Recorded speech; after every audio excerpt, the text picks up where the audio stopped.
2 நாளாகமம் 25:9. அப்பொழுது அமத்சியா, அப்படியானால் நான் இஸ்ரவேலின் சேனைக்கு கொடுத்த 100 தாலந்திற்காக செய்ய வேண்டியது என்ன என்று தேவனுடைய மனுஷனை கேட்டான். அதற்கு தேவனுடைய மனுஷன், அதை பார்க்கிலும் அதிகமாய் கர்த்தர் உமக்கு கொடுக்க கூடும் என்றான். கரங்களை உயர்த்தி ஹல்லேலூயா. அதை பார்க்கிலும் அதிகமாய் கர்த்தர் உமக்கு கொடுக்க கூடும். இந்த மாதம் கர்த்தர் நமக்கு தந்த இந்த நல்ல ஜீவனுள்ள வார்த்தைக்காக ஒரு விசை கூட கரங்களை உயர்த்தி ஸ்தோத்திரம் செலுத்துவோம். ஸ்தோத்திரம், ஹல்லேலூயா. நம் தேவனால் கூடாத காரியம் ஒன்றுமே கிடையாது. ஹல்லேலூயா, ஆமென். தேவனால் கூடாத காரியம். நான் இன்று இந்த சரித்திரத்துக்குள் போகவில்லை. இந்த வார்த்தையை வைத்து இந்த நாளில் பேசும்படி ஆவியானவர் காண்பித்த வெளிச்சத்தை உங்கள் மத்தியிலே சொல்லி நாம் ஜெபித்து கர்த்தருடைய பந்திக்கு ஆயத்தமாக போகிறோம். கர்த்தர் நல்லவர்.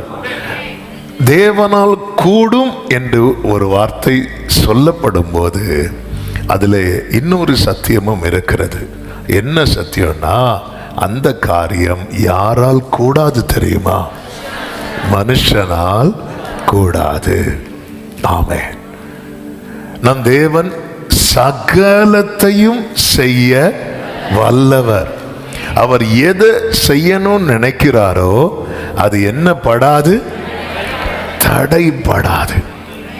என் வாழ்க்கையில கர்த்தர் ஒன்றை செய்யணும்னு நினைச்சா அது தடைப்படாது.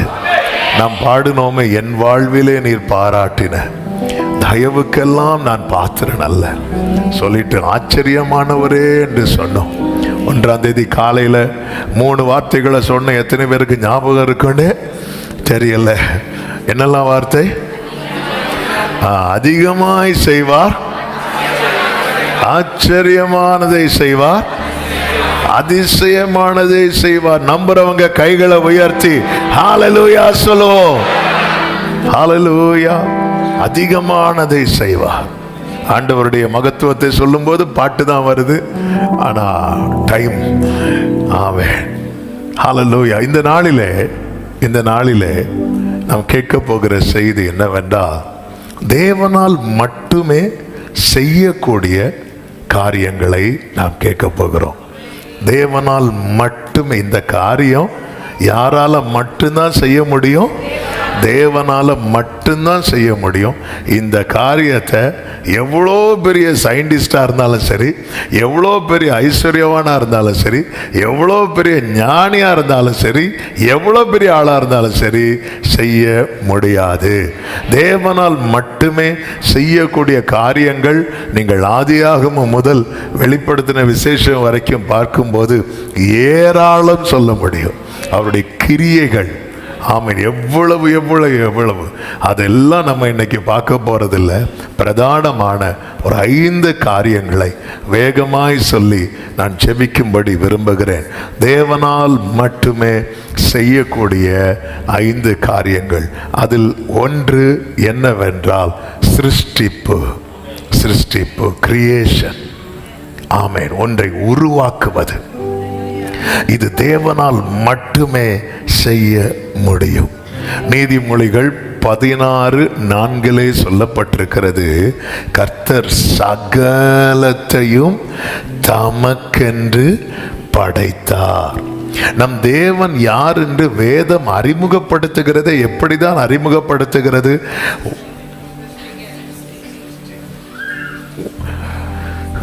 ஒன்னு சொல்லுங்க பார்க்கலாம். ஆதியிலே தேவன் வானத்தையும் பூமியையும் சிருஷ்டித்தார். இப்படிதான் தேவன் யார் என்று வேதம் நமக்கு ஃபர்ஸ்ட் காண்பிக்கிறதே எப்படி தெரியுமா காண்பிக்கிறது? கிரியேட்டரா, சிருஷ்டிகரா. ஹல்லேலூயா, ஆமென். அவர் சிருஷ்டிகர். எத்தனை பேர் சொல்லுவீங்க, எல்லாவற்றையும் படைத்தவர் தான் என்னை சிருஷ்டித்திருக்கிறார்? கைகளை உயர்த்தி ஒரு ஹல்லேலூயா சொல்லுவோமா? தேவன் சிருஷ்டித்த அவருடைய கிரியைகள், அவருடைய அந்த மகத்துவமான செயல்களை குறித்து எபிரேயர் 11 அதனுடைய 3வது வசனத்தில் இப்படி சொல்லப்பட்டிருக்கிறது.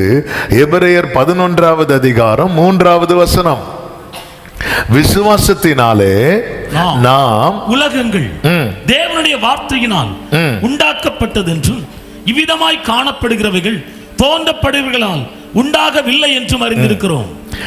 விசுவாசத்தினாலே உலகங்கள் தேவனுடைய வார்த்தையினால் உண்டாக்கப்பட்டது. அப்ப எல்லாவற்றையும் தேவன் எப்படிதான் உருவாக்கினாரா? எல்லாரும் சத்தமா சொல்லுங்க. வார்த்தையினால். தேவன் விசுவாசத்துல உருவாக்கல, நம்ம தான் அதை விசுவாசிக்கணும். ஹல்லேலூயா, ஆமென். வார்த்தையினால் உருவாக்கினார். அடுத்து என்ன சொல்லப்பட்டிருக்கிறது தெரியுமா? இவ்விதமாய் காணப்படுகிறவைகள் தோன்றப்படுகிறவைகளால் உண்டாகவில்லை என்று அறிந்திருக்கிறோம். அதாவது ஒன்றை வச்சு இன்னொன்னு உருவாக்குறது அப்படி தேவன் செய்யல. தேவன் ஒன்றை சிருஷ்டிக்கும் போது பூமி எப்படிதான் இருந்துச்சு தெரியுமா? ஒழுங்கின்மையும் வெறுமையுமா இருந்துச்சு. ஆமென். காணப்படுகிறவைகள் தோன்றப்படுகிறவைகளால் உண்டாகவில்லை. அதன் அர்த்தம் என்ன? அவர் எதை வைத்து உண்டாக்கினார் தெரியுமா? காணப்படாததை வைத்து உண்டாக்கினார். வார்த்தையை என்ன பண்ண முடியும்? என்ன பண்ண முடியாது? காண முடியாது. ஆனா வார்த்தை நமக்கு காண்பிக்கப்பட்டது. எப்படி வெளிப்படுத்தப்பட்டது? 2000 ஆண்டுகளுக்கு முன்பதாக அந்த வார்த்தை என்னவா மாறுச்சு? மாம்சமாய் மாறினது. கர்த்தர் ஒன்றை உருவாக்குகிறார் பாருங்கள். சூரியனை உருவாக்குறது இன்னொன்ன வச்சு இல்ல. இப்ப பாருங்க, ஆமென். மரத்தை கர்த்தர் உண்டாக்கினார். உண்டாகட்டும் சொல்லும் போது மரம் உண்டானது. மனுஷன் எப்படி படைப்பான் தெரியுமா? மரத்தை வெட்டி கட்டில் செய்வான், மரத்தை வெட்டி மேஜை செய்வான். மனுஷனுக்கு மரத்தை வச்சு கட்டில் செய்ய முடியும், மேஜை செய்ய முடியும். வேற என்ன பண்ண முடியும்? பிரியாணியா? பீரோ. பீரோ பண்ணலாம், இப்படி பண்ணலாம். ஆனா அவனுக்கு என்ன உண்டாக்க முடியாது? மரத்தை உண்டாக்க முடியாது. ஆமே. தங்கத்தை வச்சு மனுஷன் நகை செய்யலாம், பிஸ்கட். நீங்க வேற லெவல்ல போயிட்டு இருக்கிறீங்க. என்ன பண்ணலாம்? ஆனா அவனுக்கு என்ன உண்டாக்க முடியாது? தங்கத்தை உண்டாக்க முடியாது. மனிதன் இருப்பதை கொண்டு படைக்கும் போது தேவன் இல்லாததை உருவாக்குகிறார். நல்ல கைகளை தட்டி ஆமென். எனவேதான் ரோமர் 4:17 பைபிள் குயிக் எடுத்தீங்கன்னா வாசிங்க. ரோமர் 4:17 அநேக ஜாதிகளுக்கு உன்னை தகப்பனாக ஏற்படுத்தினேன் என்று எழுதியிருக்கிறபடி அவன் தான் விசுவாசித்தவருமாய் மரித்தோரை உயிர்ப்பித்து, அடுத்த வார்த்தை, இல்லாதவைகளை இருக்கிறவைகளை போல அழைக்கிறவருமாய் இருக்கிற தேவனுக்கு முன்பாக இல்லாத, எல்லாரும் இந்த வேர்டை சொல்லுங்க, இல்லாதவைகளை இருக்கிறதை போல அழைக்கிறவர், இல்லாதவைகளை இருக்கிறதை போல. கைகளை உயர்த்தி எல் ஷடாய், சர்வ எல்லாம் செய்பவரே,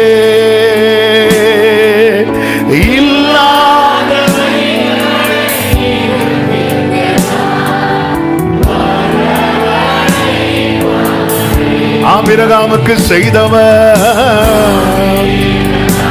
ஓ எஸ், ஆமென். நாம் ஆராதிக்கிற தேவன் யார் தெரியுமா? யார் தெரியுமா? பாடுங்க பாடுங்க. எஸ், எனக்கும் செய்ய வல்லவர். ஆமென். அவர் சிருஷ்டிக, அவர் சிருஷ்டிக. மனிதன் பொருட்களை சார்ந்திருக்கிறான், தேவன் தம்மையே சார்ந்திருக்கிறார். மனிதன் ஒன்றை உருவாக்கணும்னா அவனுக்கு கருவிகள் தேவை, சில மூல பொருட்கள் தேவை. ஆனால் தேவனுக்கு தேவை அவருடைய வார்த்தை மட்டுமே, வார்த்தை மட்டுமே. காணப்படுகிறவைகள் தோன்றப்படுகிறதால் உண்டானது அல்ல. ஒன்னை வச்சு இன்னொன்னு செய்யறார் இல்ல. உண்டாகட்டும் என்று சொல்லும் போது அவர் சொல்வதற்கு முன்பு வர அப்படி எதுவுமே இல்லை. ஹல்லேலூயா. சங்கீதம் 33 அதனுடைய 6வது வசனத்திலே சொல்லப்பட்டிருக்கிறது, கர்த்தருடைய வார்த்தையினால் வானங்களும் அவருடைய வாயின் சுவாசத்தினால் அவைகளின் சர்வ சேனையும் உண்டாக்கப்பட்டது. கைகளை உயர்த்தி ஒரு ஹல்லேலூயா சொல்லுங்க பார்க்கலாம். அப்படி சுவாசம் கூட உருவாக்குமா? சுவாசத்தினால உருவானே நிச்சயம் உள்ளவங்க கைகளை உயர்த்தி ஒரு ஆமென்.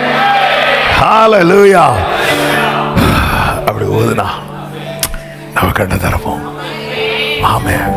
ஹல்லேலூயா. நம்ம ஊர்ல நைட் டைம்ல எல்லாம் ரோட்ல நின்று மனுஷனை ஊத வைப்பாங்க கொஞ்சம் போலீஸ். அந்த ஊது கிடையாது. ஆமென். இது சர்வ வல்லவருடைய சுவாசம். அவருடைய சுவாசத்தினால் அப்படி ஊதுவார் பாருங்க. ஆமென். ஹல்லேலூயா. அவர் சிருஷ்டிகர், கிரியேட்டர். ஆமென். அவரால் மரியாள்கிட்ட வந்து கேப்ரியல் தூதன் வந்து நிற்கிறார். நிற்கும் போது ஆமென், நீ பாக்கியவதி, அவர் கிறிஸ்து உன்கிட்ட தான் பிறக்க போறார் அப்படிலாம் சொல்லும் போது உடனே அறிவு சொல்லுது, இது எப்படி ஆகும், இது எப்படி ஆகும்? ஆமென். உடனே தூதன் சொன்ன வார்த்தை, தேவனால் கூடாத காரியம் ஒன்றுமே இல்லை. அவ்வளவுதான். ஆமென். ஒரு குழந்தை பிறக்கணும்னா புருஷனும் மனைவியும் சேரணும் என்பது சயின்ஸ், தேவன் வைத்த நியமம். ஆமென். ஆனா ஆண்டவர் நினைச்சா செத்து போன சாராளின் கற்பத்தில் கூட, செத்து போனதா சாராளின் கற்பத்தை உயிர்ப்பித்ததே. ஆமென், ஆமென், ஹல்லேலூயா. ஆண்டவர் நினைச்சா, நீங்க நினைச்சா, ஆமென், ஆண்டவர் நினைச்சா, ஆமென், ஹல்லேலூயா. ஆண்டவர் நினைத்தார். ஆமென். அப்போ சில டைம் சில கேட்கலாம், நானும் என் புருஷன் மனைவி நாங்கள் பிரிஞ்சிருக்கோம், ஆண்டவர் நினைச்சா எங்களை பிளஸ் பண்ண முடியல, இப்போ பிளஸ் பண்ண மாட்டார். நாளைக்கு பெரிய கேள்வி கேட்பாங்க அவங்ககிட்ட, தாங்க முடியாது, மரியாளாலேயே தாங்க முடியல. ஆமென். ஆண்டவர் நினைத்தால், ஆண்டவர் நினைச்சா.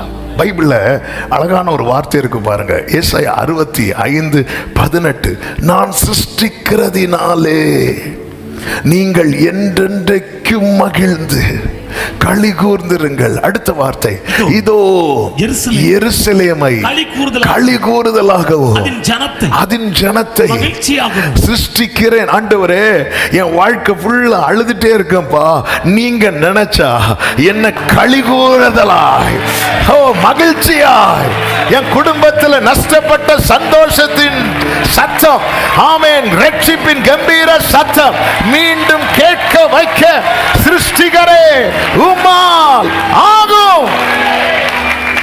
களி கூறுதலாய் சிருஷ்டிகர். ஆமென். அடிக்கடி இந்த பலிபீடத்திலிருந்து சொல்லப்பட்ட வார்த்தைகளில் ஒன்று, அவர் இருக்கிறதை எடுத்து தருவார், இல்லாததை உருவாக்கி தருவார், சிருஷ்டித்து மகிழ பண்ணுகிறவர்.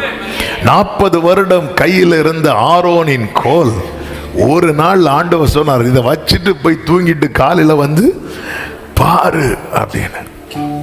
ஆமென். வந்து பார்த்தா ஒரே நாள்ல பூ பூத்து, எல்லாத்துக்கும் என்ன உண்டு, ஒரு காலம் உண்டு. அப்போ துளிர்விட ஒரு காலம் வந்துச்சுன்னா அடுத்து பூ பூக்கிறதுக்கு இன்னொரு காலம். ஆனா ஆண்டவர் மொத்தத்தையும் ஒரே டைம்ல கொண்டு வரார். ஏன்? அவர் சிருஷ்டிகர், அவர் சிருஷ்டிகர். ஆண்டவர் நினைத்தால் ஒரே இரவுல எல்லாவற்றையும், இதோ நான் சகலத்தையும் புதிதாக்குகிறேன். ஆமென். பாதையே இல்லாத இடத்துல இஸ்ரவேலர்கள் வந்து நிக்கிறாங்க. இனி என்ன பண்ணுவோம், இனி என்ன பண்ணுவோம்? ஆண்டவர் சொன்ன, கோலை நீட்டு. ஆமென். கோலை நீட்டு. எங்க ஆண்டவரே சமுத்திரத்தை அப்படி விலக்கி காட்டுறார். ஆண்டவர் புதுசா பாதையை உருவாக்குகிறார்.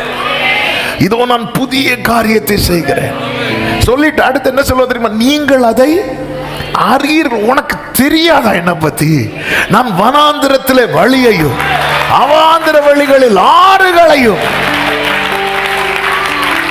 ஆமென், ஹல்லேலூயா, ஆமென். அதாவது ஊழியத்துக்கு அர்ப்பணித்து ஆண்டவர் 8 வருஷம் காத்திருக்க வைத்தார். அந்த டைம்ல ஆண்டவர் என்ன பண்ண, ஆண்டவர் என்ன பண்ணேன்னா அப்போ ஒன்றும் இல்லை.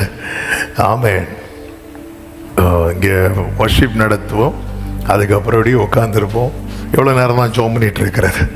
அப்படி இருந்து அடுத்த கேள்வி வரும், எப்படி ஃப்யூச்சர் எப்படி இருக்கும், என்ன மினிஸ்ட்ரி, ஒன்றுமே தெரியலையேன்னு சொல்லிட்டு நல்ல ஆண்டவர்கிட்ட ஒரு நாள் ரொம்ப சோர்ந்து நிறைய புலம்பல் பாடி அவன் அப்படியே தூங்கிட்டு, அப்படியே சர்ச்சிலே தூங்கிட்டேன்.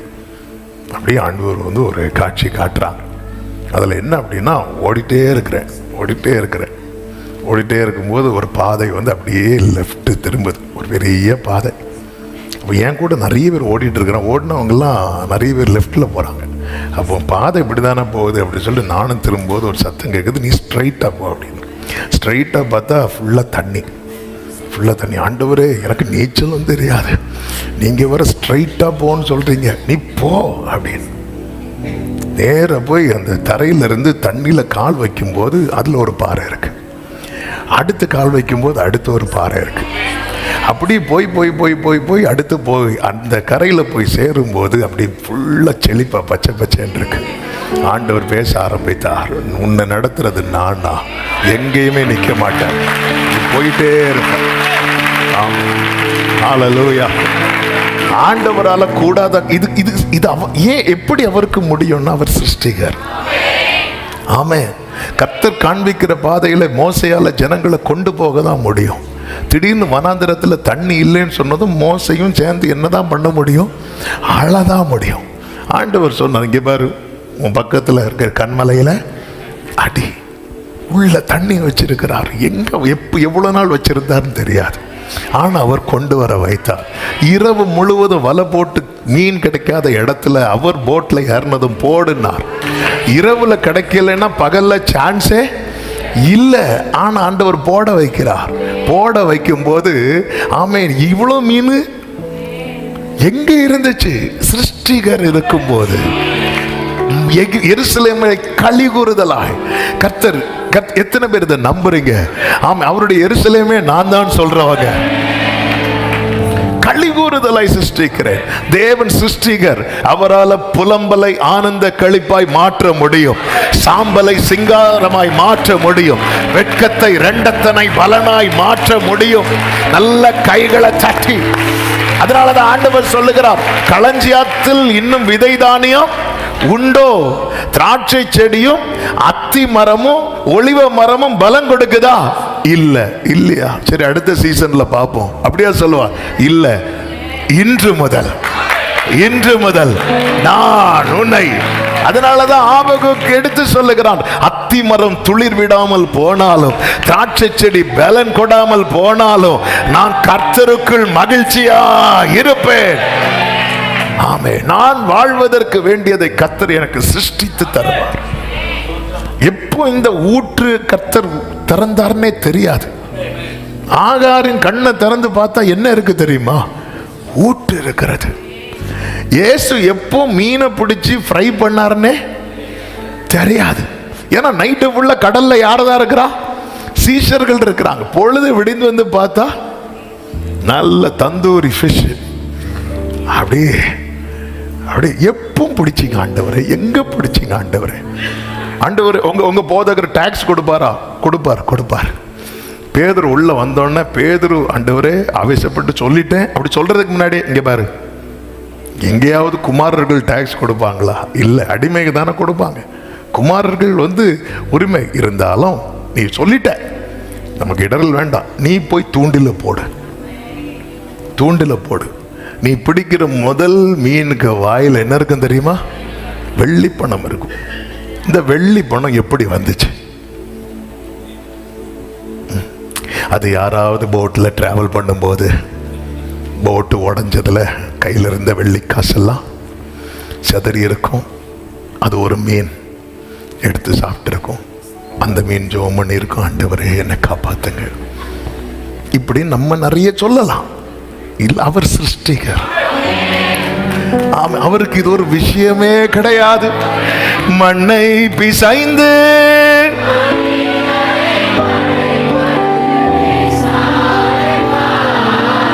ஆமென்.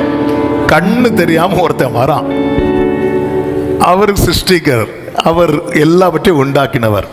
மண்ணை எடுத்து கண்ணில் ஒரு அப்பு. நம்ம கண்ணில் மண்ணு போட்டா தெரிகிற கண்ணு கூட தெரியும், ஆனா அவர் போட்டா கண்ணு தெரியும். அவர் சிருஷ்டிகர். ஹல்லேலூயா. நான் சிருஷ்டிக்கிறதிலே நீங்கள் எதுக்கு இந்த வார்த்தையை சொல்லிக் கொண்டிருக்கிறேன்? உன் தேவன் யார் என்பதை அறிந்து கொள்.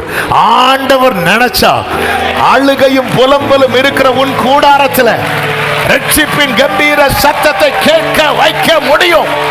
நம்புற தேவ பிள்ளைங்க நல்ல கைகளை தட்டி ஏசாயா 41வது அதிகாரம் அதனுடைய 17 முதல் 20 வரை உள்ள வசனங்கள். சிறுமையும் எளிமையுமானவர்கள் தண்ணீர் தேடி அது கிடையாமல் அவர்கள் நாவு தாகத்தால் வருளும் போது கர்த்தராகிய நான் அவர்களுக்கு செவி கொடுத்து கைவிடாதிருப்பேன். உயர்ந்த மேடுகளில் ஆறுகளையும் பள்ளத்தாக்குகளின் நடுவே ஊற்றுகளையும் திறந்து, எல்லாரும் சொல்லுங்க பார்க்கலாம், திறந்து வனாந்திரத்தை தண்ணீர் தடாகமும் வறண்ட பூமியை நீர்க்கேணிகளும் ஆக்கி, வனாந்திரத்தில் கேதுரு மரங்களையும் சித்தி மரங்களையும் மிருது செடிகளையும் ஒலிவ மரங்களையும் நட்டு, அவாந்திர வெளியிலே தேவதார விருட்சங்களையும் பாய்மர விருட்சங்களையும் புன்னை மரங்களையும் உண்டு பண்ணுவேன். அடுத்த வார்த்தை, கர்த்தருடைய கரம் அதை செய்ததென்றும். அடுத்த வார்த்தை, இஸ்ரவேலின் பரிசுத்தர் அதை படைத்தார். எல்லாரும் சொல்லுங்க, படைத்தார் என்றும் யாவரும் கண்டு உணர்ந்து சிந்தித்து அறிவார்கள். சிறுமையும் எளிமையுமானவர்கள் தண்ணீர் தேடி அது கிடைக்காம அவர்கள் நாவு தாகத்தால் வருளும் போது, ஆமையா என்னெல்லாம் செய்யறார் பாருங்க. ஹல்லேலூயா. அப்ப தேவனால என்ன செய்ய முடியும் அப்படின்னா என்ன மகிழ்ச்சியாக்க முடியும். ஆமென். இவன் மகள் என்னன்னா இவனுக்கு இது நடக்கணும், அவ்வளவுதானே அவர் செய்வார். ஹல்லேலூயா. G major. ஆமென். வெறும் கோலும் கையும் இரு பரிவாரமாகும் உம்மாலன்றி இது யாரால் கூடும்.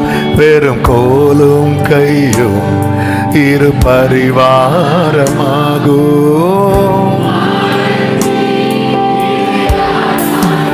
ஆமென். ஆகாயத்து பட்சிகளை போஷிப்பீரண்டா என்னையும் ஓ காட்டு புஷ்பங்களை என்னை குறைவின்றி கிரகிக்க முடியாத காரியம்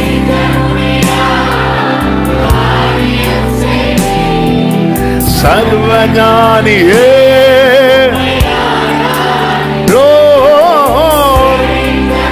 சரபலபரமதுடரபலம்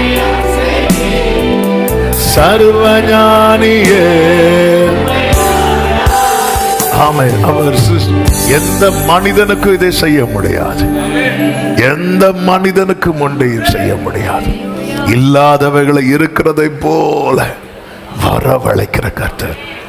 மனுஷன் மேஜிக் பண்ணுவான், அது எல்லாம் மாயை, அதெல்லாம் 100 ரூபாய் டிக்கெட்டுக்காக, அதோட முடிஞ்சு.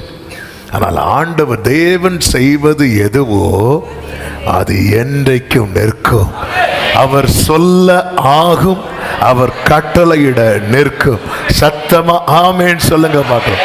இரண்டாவதாக, மனிதனாலே செய்ய முடியாததும் தேவனால மட்டும் செய்யக்கூடியதுமான இரண்டாவது காரியம் காலத்தையும் சமயத்தையும் மாற்றுதல். தானியேல் 2வது அதிகாரம் அதனுடைய 21வது வசனத்துல தானியேலுக்கு தேவ ஞானம் அந்த வெளிப்படுத்தப்பட்ட போது, காத்திருந்த காரியம் வெளிப்படுத்தப்பட்ட போது, ஆமென், தானியேல் ஆண்டவரை புகழ்ந்து சொன்ன வார்த்தைகளில் ஒன்று, அதில் என்ன சொல்லுகிறார் என்றால், அவர் காலங்களையும் சமயங்களையும் மாற்றுகிறவர். மனிதனால் கடிகாரத்தை மாற்ற முடியும், மனிதனால் காலத்தை மாற்ற முடியாது. ஆமென். நம்ம வேணா ஒரு 1 hour கிளாக்ல கூட்டி வைக்க முடியும். நம்ம கூட்டி வச்சதுனால 1 hour ஃபாஸ்டா போகாது. காலத்தை மாற்ற மனிதனால் முடியாது. சங்கீதம் 74:16 சொல்லப்பட்டிருக்கிறது, பகலும் உம்முடையது, இரவும் உம்முடையது. கைகளை உயர்த்தி ஹல்லேலூயா. ஒரு காரியம் என்னுடையதா இருக்குமானால் அதை என்னால ஏன் இஷ்டப்படி செய்ய முடியும். ஒரு காரியம் என்னுடையதா இருக்குமானால் அதை என்னால் என் இஷ்டப்படி செய்ய முடியும். இந்த கர்ச்சீஃப் என்னுடையது. ஆமென். இதை வச்சு கொடியாட்டும் அசைக்க முடியும், என்ன வேணாலும் பண்ண முடியும், இதை சுருட்ட முடியும். ஆமென். என்னுடையதை ஏன் இஷ்டப்படி செய்ய முடியும். பகலும், சொல்லுங்க, பகலும் உம்முடையது, இரவும் உம்முடையது. அவருக்கு என்ன வேணாலும் செய்ய முடியாத. எகிப்துல ஒவ்வொரு வாதை அனுப்புகிறார். அதுல 9வது வாதை தானே எகிப்து. 3 நாள் எப்படி இருந்துச்சு தெரியுமா? இருள்ல இருந்துச்சு. அப்போ அந்த எகிப்துக்குள்ளதான் யாரும் இருக்கிறாங்க, இஸ்ரவேல். எகிப்தின் ஒரு பகுதி கோசேன் நாடு. அந்த கோசேன் அந்த பகுதி யோசேப்பு நாட்களிலே இவர்கள் தங்கி இருப்பதற்காக அப்பொழுது இருந்த பார்வோனால ஒதுக்கப்பட்ட இடம். அது எகிப்துக்குள்ளதான் வருது, எகிப்தின் பார்டருக்குள்ளதான் வருகிறது. ஆனா எகிப்து முழுவதும் 3 நாட்கள் காரிருள்ல இருக்கும்போது இஸ்ரவேலுக்கு மட்டும் 3 நாள் எப்படி இருந்துச்சு தெரியுமா? வெளிச்சமா இருந்துச்சு. இது எப்படி சாத்தியமாகும்? அவரால் ஆகும். அவரால் ஆகும். காலத்தையும் சமயத்தையும் மாற்ற அவரால் மட்டும் முடியும். யோசுவா தலைமையில் ஜனங்க யுத்தம் பண்ணிட்டு இருக்கிறாங்க. சாயங்காலத்துக்குள்ள ஜெயம் தேவை. சாயங்காலம் முடிய போகுது, இருள் வர போகுது. இப்போ விட்டா இது ஜெயமா? ஜெயம் இன்னும் உண்டாகல. ஆண்டவர்கிட்ட ஜெபம் பண்ணிட்டு சூரியன் அப்படி கை காட்டி நில்லுன்னு சொல்லும் போது ஆண்டவர் அவன் ஜெயிக்கணுங்கிறதுக்காக சூரியனை நிக்க வச்சா. ஹல்லேலூயா.